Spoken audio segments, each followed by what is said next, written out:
स्वागत है आप सबका मेरी इस सीरीज कथा रसिक भक्तों की, जिसमें हम सुनेंगे भक्तों के महान इतिहास और रोचक कथाएं। तो आइए इस यात्रा को शुरू करते हैं बंगाल के एक महान भक्त श्री नंद किशोर दास गोस्वामी प्रभु की कथा से, जो कि स्वयं श्री नित्यानंद प्रभु जी की 7वीं पीढ़ी में अवतरित हुए थे। उनका जन्म बंगाल में हुआ था। अब क्योंकि वे श्री नित्यानंद प्रभु जी की संतान थे, इसलिए समस्त बंगाल में सभी वैष्णव, चाहे वो बड़े हों चाहे वो छोटे, सभी उनको बहुत आदर भाव से देखते थे। श्री नंद किशोर दास जी के मन में प्रबल इच्छा थी कि वे किसी गौड़ीय वैष्णव के अनुगत्य में भजन और शास्त्राध्ययन की दीक्षा लें, परंतु बंगाल में तो यह संभव नहीं था, क्योंकि सब उनको आदर भाव से देखते थे। तो क्या था, फिर वे चल पड़े बंगाल से श्री वृंदावन धाम की ओर। और उस समय जब वे वृंदावन पहुंचे तो गौड़ीय ब्राह्मणों में मुकुटमणि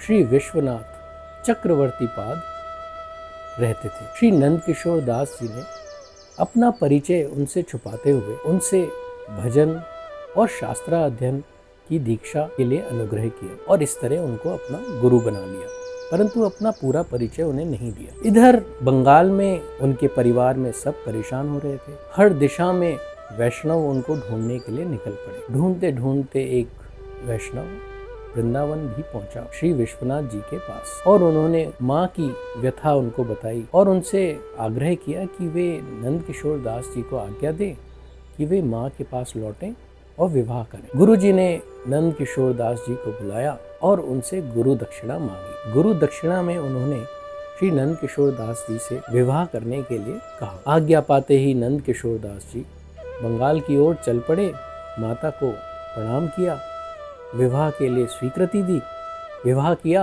और एक पुत्र हुआ। विवाहित जीवन में ज्यादा वे रह ना पाए, इसलिए सब कुछ छोड़कर वापस वृंदावन आ गए। और इस बार वृंदावन अकेले नहीं आए, बंगाल से अपने साथ श्री गौरांग निताई महाप्रभु के दिव्य विग्रह भी अपने साथ लाए। आज भी उन दिव्य विग्रहों का श्री वृंदावन श्रृंगार वट में सेवा की जाती है।